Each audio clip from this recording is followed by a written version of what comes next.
اور آپ کو بتائیں گے کہ ایرانی وزیر خارجہ عباس عراقچی نے کہا ہے کہ امریکہ کے ساتھ ابتدائی معاہدوں کو حتمی شکل دینے کے لیے مذاکرات ہفتے کو سوئٹزرلینڈ میں ہوں گے۔ جمعے کو جنیوا میں میمورنڈم آف انڈرسٹینڈنگ پر دستخط کے بعد مذاکرات کا نیا دور ہوگا۔ عباس عراقچی نے ایک سفارتکاروں سے خطاب میں کہا کہ امریکہ کے ساتھ مذاکرات 2 مراحل میں ہوں گے۔ پہلے مرحلے میں آبنائے ہورموز کی صورتحال اور امریکی ناکابندی کے معاملات کا احاطہ کیا جائے گا۔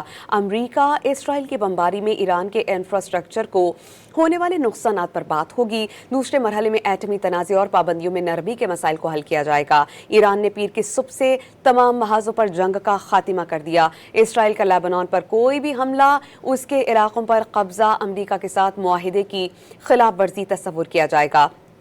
عباس عراقچی نے اپنے ایک بیان میں کہا ہے کہ ایران کے مطابق مفاہمتی یادداشت کے 2 ہی فریق ہیں، ایک طرف امریکہ اور اسرائیل اور دوسری طرف ایران اور حزب اللہ۔ اور آپ کو بتائیں گے کہ ایرانی وزیر خارجہ عباس عراقچی نے کہا ہے کہ امریکہ کے ساتھ ابتدائی معاہدوں کو حتمی شکل دینے کے لیے مذاکرات ہفتے کو سوئٹزرلینڈ میں ہوں گے۔ جمعے کو جنیوا میں میمورنڈم آف انڈرسٹینڈنگ پر دستخط کے بعد مذاکرات کا نیا دور ہوگا۔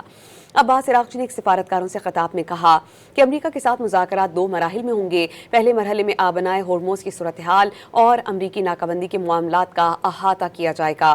امریکہ اسرائیل کی بمباری میں ایران کے انفراسٹرکچر کو ہونے والے نقصانات پر بات ہوگی۔ دوسرے مرحلے میں ایٹمی تنازع اور پابندیوں میں نرمی کے مسائل کو حل کیا جائے گا۔ ایران نے پیر کی صبح سے تمام محاذوں پر جنگ کا خاتمہ کر دیا۔ اسرائیل کا لیبنان پر کوئی بھی حملہ اس کے علاقوں پر قبضہ امریکہ کے ساتھ معاہدے کی خلاف ورزی تصور کیا جائے گا۔ عباس عراقچی نے اپنے ایک بیان میں کہا ہے کہ ایران کے مطابق مفاہمتی یادداشت کے 2 ہی فریق ہیں، ایک طرف امریکہ اور اسرائیل اور دوسری طرف ایران اور حزب اللہ۔ اور آپ کو بتائیں گے کہ ایرانی وزیر خارجہ عباس عراقچی نے کہا ہے کہ امریکہ کے ساتھ ابتدائی معاہدوں کو حتمی شکل دینے کے لیے مذاکرات ہفتے کو سوئٹزرلینڈ میں ہوں گے۔ جمعے کو جنیوا میں میمورنڈم آف انڈرسٹینڈنگ پر دستخط کے بعد مذاکرات کا نیا دور ہوگا۔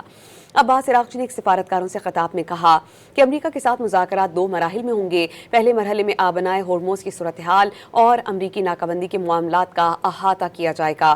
امریکہ اسرائیل کی بمباری میں ایران کے انفراسٹرکچر کو ہونے والے نقصانات پر بات ہوگی۔ دوسرے مرحلے میں ایٹمی تنازع اور پابندیوں میں نرمی کے مسائل کو حل کیا جائے گا۔ ایران نے پیر کی صبح سے تمام محاذوں پر جنگ کا خاتمہ کر دیا۔ اسرائیل کا لیبنان پر کوئی بھی حملہ اس کے علاقوں پر قبضہ امریکہ کے ساتھ معاہدے کی خلاف ورزی تصور کیا جائے گا۔